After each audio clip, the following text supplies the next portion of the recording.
चिंता कभी भी आने वाले कल का दुख नहीं मिटाती, वो हमारे आज का सुख छीन लेती है। हम बहुत चिंता करते हैं, हम सब करते हैं। कुछ चिंताएं थोड़ी ठीक हैं, वो शायद ज़रूरी हैं, लेकिन बहुत सी ठीक नहीं हैं। क्या हम इनके बारे में कुछ कर सकते हैं?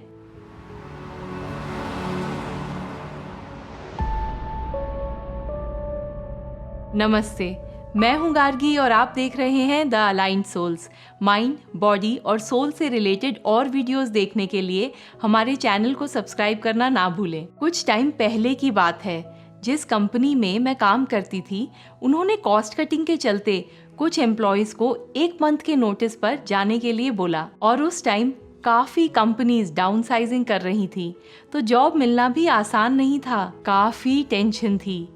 ऐसे में एक अच्छी कंपनी से इंटरव्यू कॉल आया, जिसमें मैंने कुछ दिन पहले अप्लाई किया था। मैंने पूरी मेहनत से तैयारी करी। 2-3 इंटरव्यू राउंड्स हुए जो काफ़ी अच्छे गए।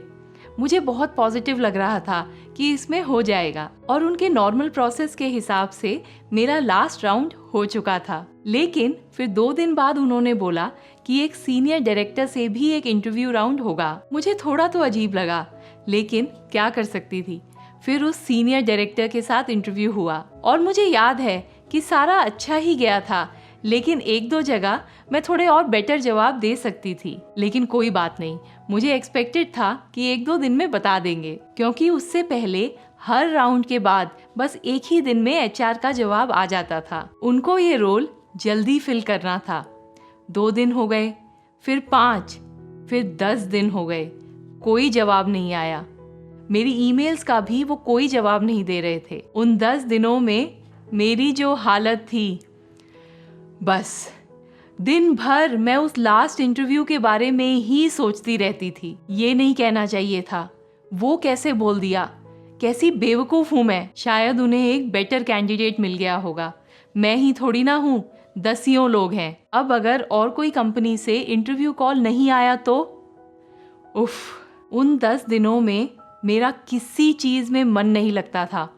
मैं किसी चीज़ पर ध्यान ही नहीं दे पाती थी, ठीक से सो तक नहीं पाई थी। हमारी चिंताएं हमें अंदर ही अंदर खाती रहती हैं और ज़्यादातर हम ही अपने मन में न जाने कैसे कैसे नेगेटिव ख्याल पकाते ही रहते हैं। ये हो गया तो, वो हो गया तो। गौर गोपाल दास की एक बुक लाइफ्स अमेजिंग सीक्रेट में मुझे एक सिंपल बट बहुत ही पावरफुल कॉन्सेप्ट मिला। उन्होंने इस प्रिंसिपल ऑफ डिटैचमेंट को बहुत ही सरल तरीके से समझाया है। अगर हम इस प्रिंसिपल को अपनी लाइफ में उतार सकें तो ना जाने कितनी ही चिंताओं से मुक्त हो जाएंगे। वो कॉन्सेप्ट ये है, क्या आपको लाइफ में कोई प्रॉब्लम है? अगर नहीं तो क्यों चिंता करनी? क्या आपको लाइफ में कोई प्रॉब्लम है? अगर हाँ, तो क्या आप उसके बारे में कुछ कर सकते हैं? अगर हाँ, तो बस वो कर लो, फिर किस बात की चिंता? क्या आपको लाइफ में कोई प्रॉब्लम है? अगर हाँ, क्या आप उसके बारे में कुछ कर सकते हैं? अगर नहीं, अगर आप कुछ कर ही नहीं सकते तो फिर किस बात की चिंता? इसका मतलब ये नहीं है कि आप प्रॉब्लम के लिए कुछ ना करें। अगर आप प्रॉब्लम सॉल्व करने के लिए कुछ कर सकते हैं तो वो जरूर करें, पर उसके बाद अगर उसका रिजल्ट, उसका आउटकम आपके हाथ में नहीं है तो उन चिंताओं को अपने मन में समेट कर मत रखो, उन चिंताओं में फंसे मत रहो। कभी कभी हम उस प्रॉब्लम में इतना फंस जाते हैं कि हमारा दिमाग पूरी तरह से उस चिंता में जकड़ जाता है। दिमाग में बार बार ना जाने कितने ही तरह के ख्याल आते रहते हैं। ये कॉन्सेप्ट हमें उस जाल से निकालने में मदद कर सकता है। तो वापस मेरे उस एग्जाम्पल पर आते हैं।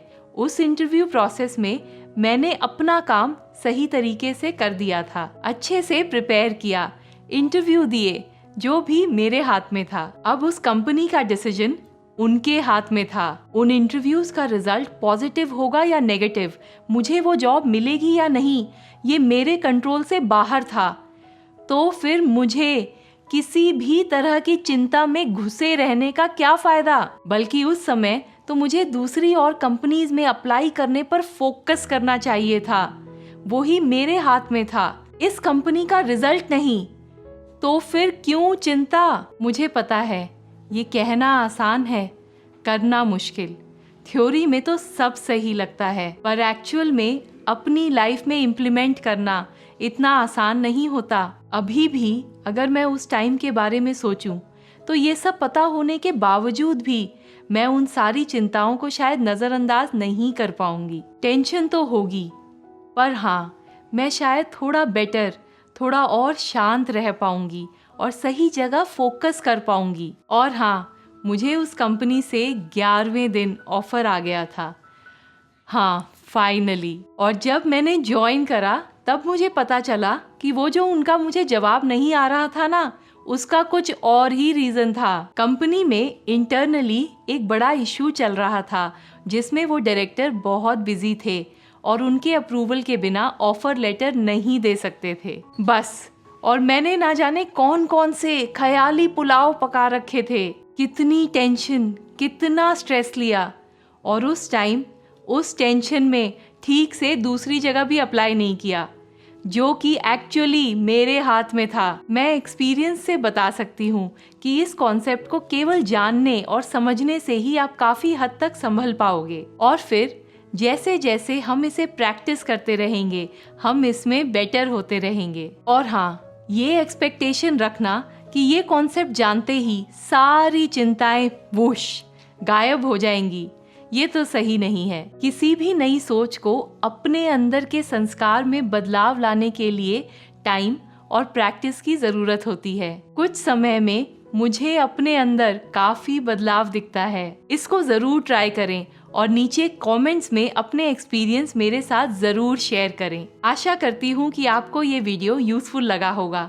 माइंड, बॉडी और सोल से रिलेटेड और वीडियोस देखने के लिए हमारे चैनल को सब्सक्राइब करना ना भूलें। और हाँ, नेक्स्ट आप ये वीडियो देख सकते हैं जिसमें हम वो सब कुछ कवर करेंगे जो मेडिटेशन शुरू करने के लिए आपको जानना ज़रूरी है। धन्यवाद। ओम शांति।